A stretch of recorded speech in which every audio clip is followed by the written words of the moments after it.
Coming up on the Inside Indiana Business Television podcast, is the time right for hate crimes legislation in Indiana? Another new effort targets quality of life and population growth. We look at Indiana's best offerings in the experience economy. Bosma Enterprises showcases a success story. A national manufacturing training program makes its way to Indiana. And our insiders take on the week's top stories. Welcome to the Inside Indiana Business Television podcast. I'm Andy Ober. A group of business, nonprofit, education, and faith leaders has launched a coalition to push for hate crimes legislation in this year's session. Indiana remains one of 5 states without a specific law addressing the issue. United Way of Central Indiana CEO Ann Mertlow and Cummins Director of External Communications John Mills joined Inside Indiana Business host Gary Dick to talk about the effort. This promises to be a hot-button issue at the Indiana State House. First of all, as you talk about hate crimes legislation, Indiana, one of 5 states without comprehensive or specific language around a hate crimes law. Talk about the status and where we are right now. That's right. We are one of 5 states that doesn't have a recognized bias crimes law, and there are a couple of problems with that. Number one, the fact that we don't have specific enumerated characteristics makes it very difficult and unlikely that judges will actually apply a law. And the second is that similar laws that are vague have been determined to be unconstitutionally vague and therefore not enforceable. So it's time for us. And this is a big issue in the business community and a number of organizations around the state. As I mentioned, a new organization, Initiative Indiana Forward, was actually launched this week, 700 plus members. So it is a large group and a pretty diverse group from around the state. Absolutely. And United Way has a very big interest in this for 2 reasons. Number one, we bring together all segments of the community to tackle big issues. And communities that are strong are able to really gain all of that power by bringing all segments of the community together. And if you're not included or you feel fearful, you are not going to be part of that. Number 2 is strong communities start with strong economics. And anything that acts as an economic development deterrent is not good for our state or the people we try to help. John, let's talk about that. Why is this such a big business issue for a company like Cummins? And I know there are a lot of small and medium-sized organizations involved as well. We've got to have a community and a state that is welcoming to all people to recruit and retain top talent. As Ann said, it's an economic issue, but it's also a social issue. It's the right thing to do. And when we're doing the right thing, we're able to recruit better people, the best people, the top talent that we want. Let's talk about that. How does this impact that talent recruitment element? We saw what happened during the RFRA controversy several years ago. Indiana got a lot of unwanted national attention, negative attention, rightly or wrongly. We were cast in not a good light. How does that impact on the talent side? Well, obviously, we need to move past that, and we need to show that we've learned from that and that we are a welcoming, progressive community. I think there are a lot of businesses, a lot of organizations, and most of the public, more than 60% of the public, are supportive of this. The time is right. The governor has made it clear he's supportive of this. We have organizations, businesses, large and small, throughout the state that want this. We see it as an economic opportunity. We see it as an opportunity to really engage the next generation who are looking for those companies that do the right thing, that are involved in their communities, that are strengthening communities, that care about diversity and inclusion. We've got to show that as a state. We are competing against Silicon Valley. We are competing against the East Coast. And in order to be successful, in order to continue the economic growth of the state, we've got to make strides, and the time is now. Yep. Okay, Ann, let's talk about the outlook, how you see things playing out. At the end of the day, a number of bills will be considered, but is it the specific language in the inclusion or non-inclusion of groups of people is really, at the end of the day, really going to be the defining issue in this whole debate? It is. We think that the enumeration of those characteristics, including sexual orientation and gender identity, is critically important to this effort. So at this point, there have been a number of bills that have been introduced, and we are looking to work with legislators over the next 4 months to determine the best bill that meets our criteria. And Indiana Forward's criteria is based on the enumeration of those characteristics. As John mentioned, the governor has expressed his support for it. There are legislators, though, with that specific language who have problems with the language. How do you see this playing out? I know it's a long process. Are you just at the beginning of that process now? We are at the beginning. It's the beginning beginning of the session, and it's always a complicated process. We do know that there's significant support for this effort, that it's an economic imperative. And the truth is that a couple of years ago, our state was painted in a very unfavorable light, and that stain on our reputation is not going to go away unless we fix this. All right, we'll be following the story, hate crimes legislation at the Indiana State House. Ann Mertlow from the United Way of Central Indiana, John Mills from Cummins. Thank you both for being here. Thank you. All right. Still to come, are investment hubs the key to boosting population and quality of life, and Indiana's best do-it-yourself offerings? But first, Indianapolis-based venture capital firm Allos Ventures has closed on its latest fund, Allos 3, with a $40 million capital commitment.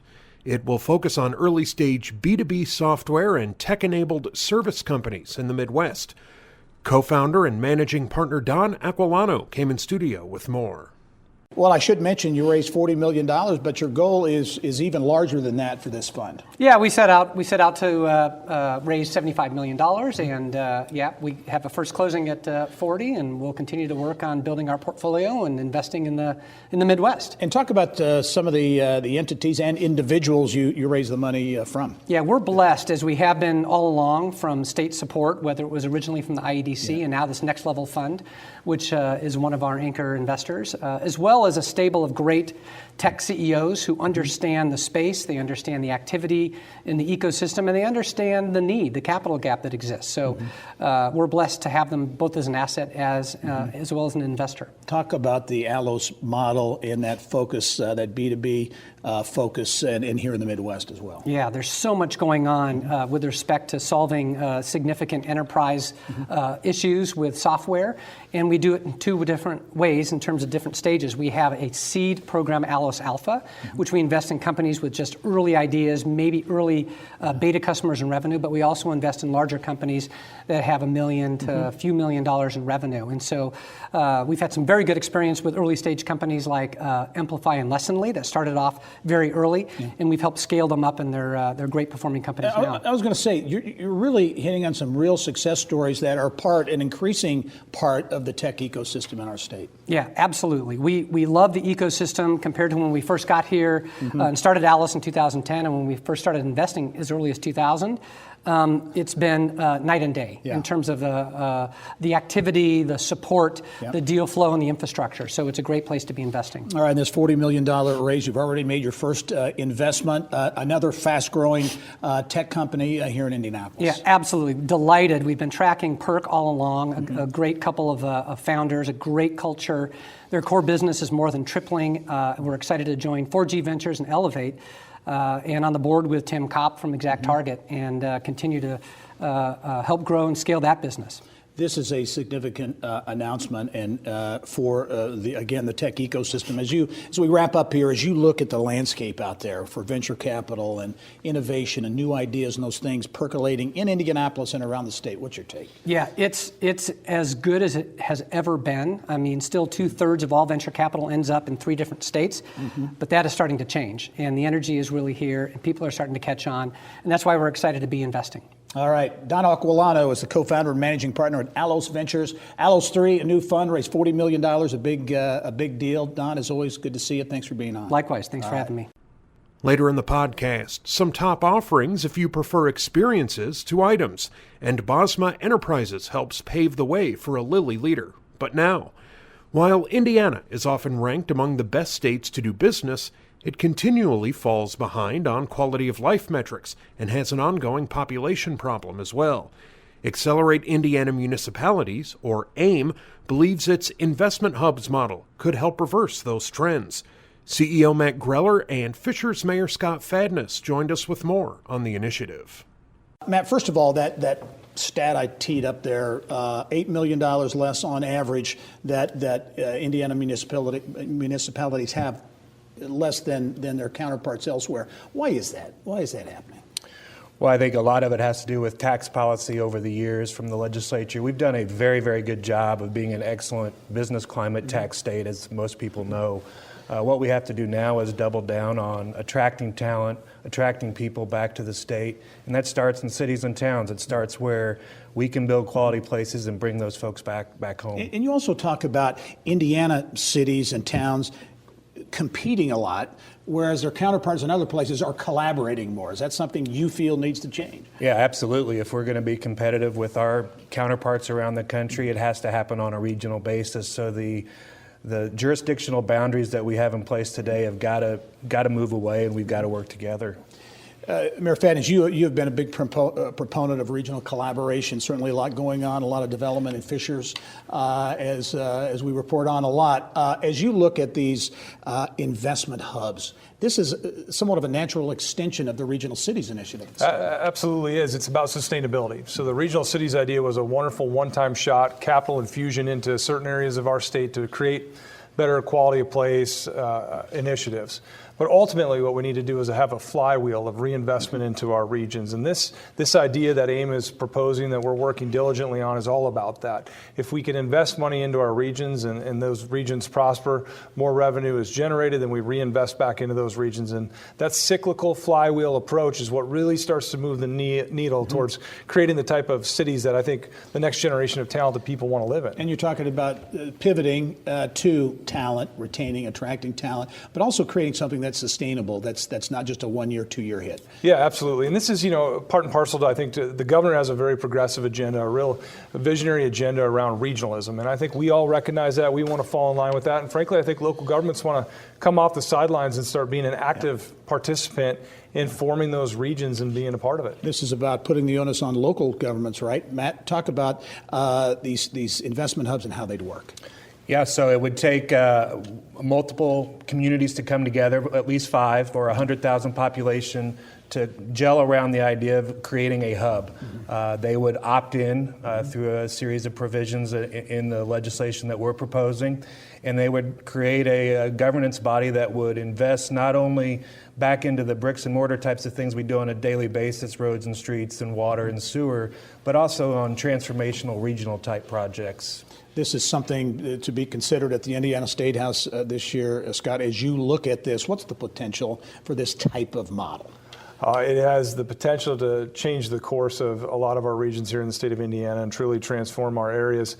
I think the conversation, and it's been really encouraging talking to the leadership at the State House, there's a recognition that regions need to work together. There's a recognition that we got to give some tools to the locals to be able to do that. And so I'm encouraged on both fronts that I think this legislation has such potential to transform our local regions. And at the same time, I'm really encouraged by the relationship and the open dialogue between state legislators and local units of government. All right, Fishers Mayor Scott Fadness and Matt Greller, the CEO at AIM, will be following investment hubs at the State House. Look forward to talking to you soon. Thanks, Gary. All right. Remember, you can catch Inside Indiana Business Television on stations throughout the state every weekend. Head to InsideIndianaBusiness.com to check listings. Still to come, we spotlight a Bosma Enterprises success story, and the Indiana Manufacturers Association brings a national training program to Indiana. But first, the experience economy has blossomed over the past few years as more and more people turn to experiences over owning items. Options range from art and calligraphy classes to baking and cooking lessons. Yelp Midwest Regional Director Brittany Smith shared some of the best offerings throughout the state in this month's Trendiana segment. The experience economy, I think it's a great term, but it really is something that's gaining some traction. Yes, and like we were talking about, it's one of those things where a business that might already exist, let's say like Gallery Pastry Shop, they're adding on to their business and adding elements where people can see behind the scenes and actually learn something new.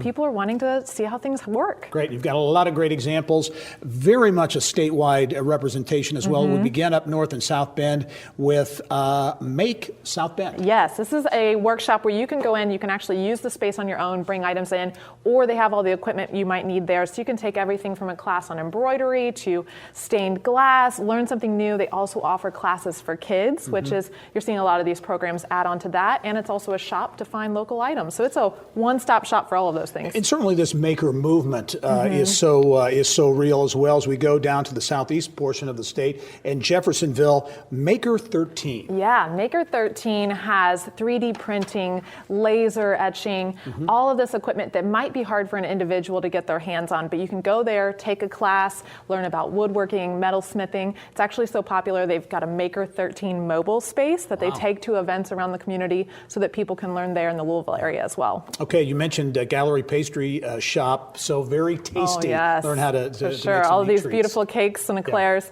So this is located in Sobro at 54th along the Monon and College. This space has not only popular for brunches, but now they have their industry experts right there where you can learn about oil painting with buttercream, pies and tarts, different classes each month that are really fun for couples or individuals. And they're actually opening up a new space this year at 16th and College, just around the corner. Yes. DIY, I think, is big in the cooking area, and you can take cooking classes at the Olive Twist, which is in Northeast Indiana, Yes, Fort Wayne. yes, in Fort Wayne. So this is actually an olive oil and vinegar shop. So the beautiful thing about these classes are you can take the class, learn about all the ingredients, and then right under that same roof, purchase the items to take home. So they're teaching you techniques, and then at the end you get to have the meal, and people love that you can go online, purchase it very easily, and then show up. All right, back here in Indianapolis, you've got Make It, Take It classes at the Indianapolis Arts Center. These are a blast. So they're $40. You drop in. It's a great way if you don't want to commit to a 10-week class. You can try your hand at ceramics, glass blowing, several different options. They have over a dozen different classes. And actually, February 13th, if you're trying to think of some Valentine's Day plans, they have pop-up classes that night. Dinner and drinks provided inside. It's really fun. All right, our last stop here in Indianapolis, the Holy Cross neighborhood, and calligraphy. Yes, Manayunk. So this is a really fun business. People are wanting to learn more about modern calligraphy as well as chalkboard art. I know a lot of the restaurants you're going around town, you're going to see more of that beautiful chalkboard art, but you can do it yourself and learn it. So Manayunk offers their classes online as well as in pop-up classes throughout the city. Peace Water Winery on Mass Ave is one of their spots for chalkboards and Chardonnay. So you can have a glass of wine and feel creatively inspired. Oh, very good. DIY, do-it-yourself, really the rage around Indiana. Brittany Yes. Smith, as always, thanks for some great examples. Later in the podcast, the latest effort to meet the workforce needs of manufacturers and perspective on the week's top stories from our panel of insiders. But now, Mark Dressen was diagnosed with a rare degenerative eye disease as a teenager and wondered what life without vision was going to be like. He entered a 6-month training program at Bosma Enterprises in Indianapolis to figure that out. He's now in a leadership position at Eli Lilly and spoke with Kylie Valletta in the business of health. Let's start with your story because you have a powerful one. You weren't born blind, but you had a major life change in your mid-20s. Tell us your story. Yeah, I was diagnosed when I was about 20 years old with a rare genetic disease. And like most of those, at first it doesn't touch you very hard. Through the years, as I got older, every year I saw less than I did the year before. I hit a point where I really couldn't do the job that I used to do. Had stepped out of that career and was trying to figure out what to do with my life without that career and the loss of my sight. And I discovered Bosma. And someone had introduced me to it, and I began to go through, after deciding what I want to do, I went through training there for about 5.5 months and just changed my life. So you are a success story. You currently work at Eli Lilly and Company as an alliance manager. Tell us a little bit more about the program that you went through at Bosma and how it made you job ready. Yeah, Bosma's programs are really trained to kind of touch on all the aspects of your life. And so when you go there, they're really kind of tailored to meet what you're looking for. And it'll teach you everything from homemaking skills, how to clean and cook, to computer skills and learning technology that can assist you. They'll teach you mobility skills. And then you go through counseling, both on your own as well as group therapy sessions to spend time finding out that other people have been through what you've gone through. So let's talk about the employer side of the equation, which is part of your message. You say hiring a person who is blind or visually impaired is not charity. It's good business practice, and it's good for the bottom line. Absolutely. I mean, the reality is disabled people spend every day of their lives problem solving their life, and what better person to bring in to look at the problems of a corporation than somebody who's so used to trying to think in a completely unique way. On top of that, we're engaged in a time of life where we're an aging population, and so you've got employees who are getting older, and if they don't have a disability now, they may develop one, and that's something that employers have got to wrap their heads around. So you're very vocal about this topic. You do public speaking events. So let's expand this out to people with various disabilities. How can companies hire them and better accommodate their workplace for them? Well, I think there's a lot of resources that are out there that are there to help them. I think some of the things that employers need to do are, number one, that you've got to let go of some of the biases of what we think disabled people are capable of. The reality is there's a lot of invisible disabilities, and you probably have people in your workforce that are disabled that you don't even realize are disabled. The other thing that we can do is train your people, right? Talk to your managers and talk to your recruiting agents and help them understand that. And when you're interviewing somebody with a disability, you may have to interview them a little bit differently than you would otherwise. You still want to look for those skills, but you may have to go about looking for those answers a little different. We have just a few seconds left, but what is the heart of your message for employers? What do you want the takeaway to be for them? That we're in a new age, and there's an untapped population of employees out there that have skills that are valuable to you, and we just have to be willing to bypass what we think we know. Well, Mark, thank you so much for being here and for sharing your story. Still to come, our weekly Insiders panel takes on the week's top stories. But first, the Indiana Manufacturers Association has launched an employer-driven education program. The FAME model, which currently operates in 9 other states, will work with manufacturers and educators to devise dual-track training. IMA Vice President Stephanie Wells has more in our ION Education segment. First of all, let's tee up this issue, this talent issue, this skills issue. For manufacturers around the state of Indiana, how critical is this talent pipeline issue? Well, our warning light is on. It is our most critical issue. Regardless of sector in manufacturing, a lack of available skilled labor, it is hampering our ability to grow. So we have a population growth issue here in the state. We have an employability skills issue. We have a skills gap issue. And also we have a boomer retirement bubble that is fast approaching. So we're being sort of squeezed from a variety of different directions. Yeah. So we anticipate that without something changing pretty quickly, we won't be able to fill about 60% of our skilled production jobs in the next decade. Well, that's a big number. It is. Okay, a lot of efforts around the state, certainly at the state level and elsewhere, to kind of get at this issue. Right. The Indiana Manufacturers Association has just launched InFame, right? Right. Talk about this program. What makes it different from other training programs? Right. So InFame stands for the Indiana Federation of Advanced Manufacturing Education. So this is actually a nationwide program created by Toyota in Kentucky a number of years ago. It's now in 12 states, 28 chapters. So what this is and how it's different is that it is very hard for many employers who are busy making things to start a training program from the ground up. So this is somewhat turnkey. There is a roadmap on how to start this. It's collaborative. It is cooperative. It's a multiple employer and a regional framework. So this is post-secondary. It's selective. So the employers that join a FAME chapter or create a FAME chapter will have access to the best STEM talent in their area for the very critical technicians that we need in the 21st century. So talk about how it works. If I'm a tool and die shop in southern Indiana and I want to participate, I want to connect, how does it work? Well, they should go to www.indianafame.com to learn more. They can contact me. And then what I'm happy to do is go and explain to them how they would get a chapter started. They would find a higher education partner to work with. So this is an 1,800 work hour, 5-semester dual track program. So graduates of the program will have an associate's degree and a whole lot of experience, work experience, and so they're global best trained. So as you look, you've just launched the program, but look out a year, 2 years down the road, how can you see InFame really impacting that whole talent pipeline in manufacturing? Right. So it's not a silver bullet, but it's a start. So we understand that our employers need entry-level production, and they also need very highly skilled technicians. So this is for very highly skilled technicians, and it is a selective program.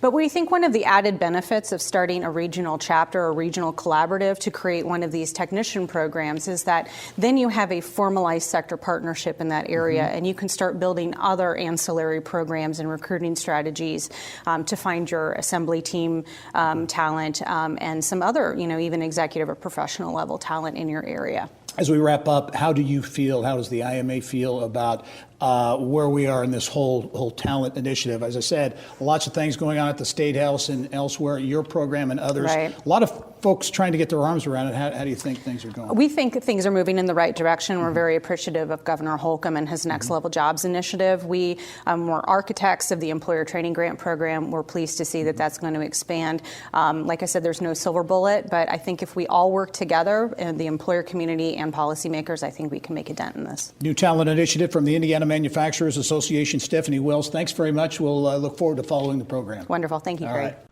And finally, our latest group of insiders takes on Indiana's top business stories. This week's panel includes Stand for Children Indiana Executive Director Justin Olemiller, University of Indianapolis Associate Professor of Finance Matt Will, and WGU Advancement President Allison Barber. And we start off with some of the hot button issues at the Indiana State House. Educators, one and all, here on the Insiders this week. And teacher pay continues to be a big issue. This is a budget writing session, and everyone wondering where's the money going to come from. Justin, I'll start with you. Teacher pay, everybody says, hey, that's a big issue. We're really going to be laser focused on it. What do you see happening? Yeah, well, that's like the question is, what is going to happen at the end of the session? And I think credit the legislators. You see Democrats, you see Republicans saying the same thing. We want to definitely shift more money to teacher pockets for sure. The key is really what's going to happen in terms of those real dollars. I mean, the challenge we face is Indiana teachers are making 17% less than their other college-going careers. There's a massive need for this. I think the other key, though, is what beyond teacher pay is also important. The field itself is a challenge. We're not attracting the best and the brightest into the field. We're not keeping them in the field. It's going to take more than just pay. It's going to be about building career ladders and advancement opportunities for educators, as well as looking at preparation and making sure that we're sending young people into the classroom that are prepared to succeed early and also stay there. So I think it's a multifaceted approach. I will credit the legislature for taking that approach. They've got 3 bills that focus on those 3 different buckets: preparation, career ladders, as well as pay. Right now, though, we're sort of falling short, though, on the pay side. We don't see real money going in to teacher pockets with the current bills that are being debated. My hope is that that changes. Allison, as you look at it, teacher pay rewarding or just bringing teachers up to where perhaps they should be. But then there's also this teacher shortage issue that really exacerbates it. Well, I think that's at WGU. We're fortunate to be the largest teacher school in the state of Indiana. But what we see with teachers, and this is something we were talking about, our teachers are in their 30s and 40s, and we just enrolled a teacher. She's getting ready to graduate. She's 62. So what do we know about teachers is they feel like it's a calling and it's their mission and they want to do it. So our students at WGU have always wanted to be teachers. They finally have found an affordable pathway to be a teacher. So pay increase is important and we support it, but we know our people are committed and they have a desire to be in the classroom, and an increase in pay may not make a difference. You know, the shortage issue, though, that's a labor shortage issue across the spectrum that we have in Indiana. You know, we are at beyond full employment now, so there's more people, more job opportunities out there than people looking for jobs. So I would challenge the legislature to look beyond simply money. And I think quality of life, quality of community and environment, those things are just as important to attracting people to Indiana than it is just offering them more dollars. Yeah. Well, I would also just challenge the legislature to listen to educators themselves. I mean, they're going to tell you what it's going to take. And I would say the top 3 issues really are, I mean, no pay is not driving teachers to the profession, but it makes a difference when they start having a family and start figuring out what they need to do next. So pay is an issue, career ladders as well, advancement, as well as preparation. Those are the 3 things we're hearing consistently from educators that they want addressed in order to stem this tide of teachers leaving. Another issue at the Indiana State House promises perhaps to be a hot button issue, and that's potential hate crimes legislation. A coalition, Indiana Forward, was announced this week, a broad-based coalition from around the state, some 700 companies, nonprofits, faith organizations, and others behind this push for hate crimes legislation. Indiana, one of 5 states without comprehensive hate crimes legislation. A human issue, but a lot of people say it's a business issue, a talent issue as well. It is, and it's just the right thing to do, and the time is now in Indiana. It's maybe past time for us to address this and move on. And it is a workforce and talent issue. People look at where they want to move, where do they want to bring their families, and this is an indicator of how do we value people. And so we support this move. I feel like it's another issue that's bringing back up the old days of RFRA and the really toxic environment that was created through that, I think, ill-fated legislation. And so I think there's an opportunity for Indiana to get it right.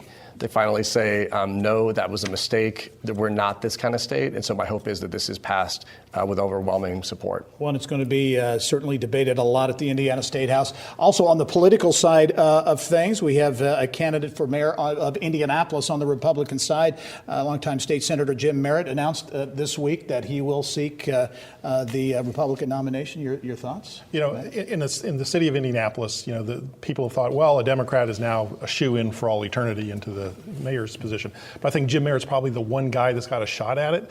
You know, he was talking about infrastructure, potholes. You know, he wants to be the guy who's going to be in charge of the Department of Public Works and is going to make the buses run on time and the roads get fixed. And so I think he's got a real shot at it. It's interesting, though, because Democrats are usually on the, you know, the let's community police side, and the current mayor is more of the, you know, law enforcement side. And I think Jim Merritt has an opportunity to kind of beat him on his left flank relative to being in the community. Justin, you think it can be a competitive race? I mean, if you're looking at the one candidate that could put the heat on the Democrats, I think Jim Merritt is reputable. He can raise money. He's obviously, you know, won several campaigns, and he's got some name ID out there. So, I mean, to me, it does speak to the fact that there's a legitimate candidate that's going to run to try to make it competitive. I think the key is, like, really has the city reached a point where it is just too heavily Democrat on the trend side. It's also an off-year election, though, so that electorate is different in a mayor's race as well, so it's important to keep in mind. Yeah. Big news, kind of the global scene, if you will, this week with the announcement that an Indiana-Israeli collaboration is targeting innovation. And Allison, this was a memorandum of understanding that was signed last year when Governor Holcomb, Secretary Schellinger visited Israel. You hear about these all the time, and they really usually don't amount to much. This is really focused on fostering innovation here in Indiana and in Israel. Yes, and it takes Indiana to the global scene and the global marketplace, which is really terrific leadership from IEDC and Jim and the governor. And it's got teeth to it. You know, it's not just a great idea and a handshake. There is a way ahead for us to work with Israel as it relates to the cyberspace and agrobioscience. And that's right in our sweet spot. And I think Indiana's ready for it. And I think the work that we're doing in Israel is very, very promising. You know, there's a reason the rest of the country is jealous of Indiana's government and business partnership that we've had, because we keep getting real investment. You know, foreign direct investment in Indiana on a per capita basis is the highest in the country.